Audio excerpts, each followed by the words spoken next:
নমস্কার। সময় হচ্ছে ১ মিনিটে জেলার ৫-এর এবং জেলার ৫টা গুরুত্বপূর্ণ খবরের মধ্যে প্রথমেই উত্তরবঙ্গের প্রাকৃতিক বিপর্যয়ের দিকে আমাদের নজর থাকবে। উত্তরবঙ্গে লাগাতার বৃষ্টিতে বাড়ছে তিস্তার জলস্তর। কোচবিহারে তোর্ষা নদীর জল বেড়ে একাধিক এলাকা জলমগ্ন।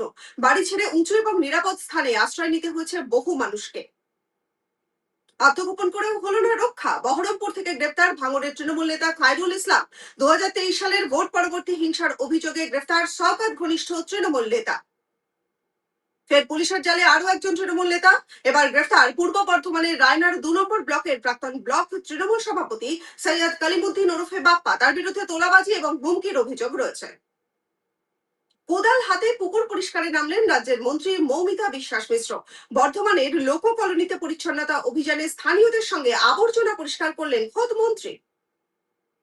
রথযাত্রার প্রস্তুতি শুরু হয়ে গেছে দীঘায়। দীঘা শঙ্করপুর উন্নয়ন পর্ষদ ভবনে রথযাত্রার প্রস্তুতি বৈঠকের পাশাপাশি এলাকার উন্নয়ন নিয়েও প্রশাসনিক বৈঠক অনুষ্ঠিত হলো। এতক্ষণ ১ মিনিটে জেলার ৫-এ আমি রনিপা আপনাদের সঙ্গে ছিলাম। নজর রাখুন এই সময় লাইভে।